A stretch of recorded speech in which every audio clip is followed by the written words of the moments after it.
আমরা যে ডকুমেন্টারিটি প্রদর্শিত হলো সেখানে আমাদের ছাত্র দলের নেতৃবৃন্দ সহ বহু নাম না জানা অনেক সাধারণ মানুষ এই আন্দোলনে অংশগ্রহণ করেছেন।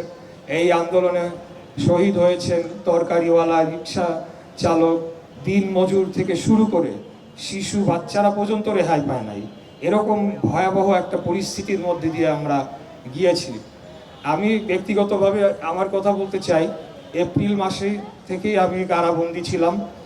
তো প্রতিটা মুহূর্ত সেখানে এই আন্দোলনটিকে পর্যবেক্ষণ করেছি এবং আমার পক্ষ থেকে মহান আল্লাহ তাআলার কাছে দোয়া করার যতটুকু সুযোগ ছিল সর্বোচ্চ করেছি, যাতে এই ছাত্রদের উপরে নির্বিচারে যেভাবে গুলি চালানো হচ্ছে সেটি যাতে দ্রুততম সময়ে এটা শেষ হয়ে যায়। আমরা প্রথম যখন আবু সাঈদের ছবিটি প্রকাশ পেল, আমরা তো একদিন পরে জেলখানায় পেপারটি পেতাম, তখন আমি অনেকটাই নিশ্চিত ছিলাম যে এবার আর কোনোভাবেই খুনি হাসিনা পার পাওয়ার সুযোগ নেই। তারপরে আমরা দেখলাম যে ঢাকা ইউনিভার্সিটিতে যখন আওয়ামী সন্ত্রাসীরা বর্বরোচিত হামলা চালিয়ে ক্যাম্পাসগুলো খালি করে ফেললো, তারপরের দিন প্রাইভেট ইউনিভার্সিটির ছাত্রছাত্রীরা, তারা তো কোনো কোটার জন্য আন্দোলন করছিলেন না, কিন্তু তাদের দেশের জনগণকে যখন নির্বিচারে হত্যা করা হচ্ছিল তারাও কিন্তু রাজপথে নেমে এসেছিল এবং সেদিন তাদেরও অনেকে শহীদ হয়েছেন।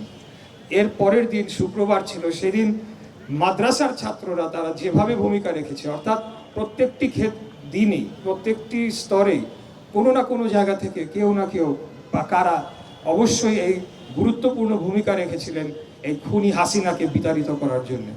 22 তারিখে যখন নরসিংদীর জেল ভেঙে সবাই বের হয়ে গেল, তখন নিশ্চিত হয়ে গেলাম যে খুনি হাসিনা আর নাই।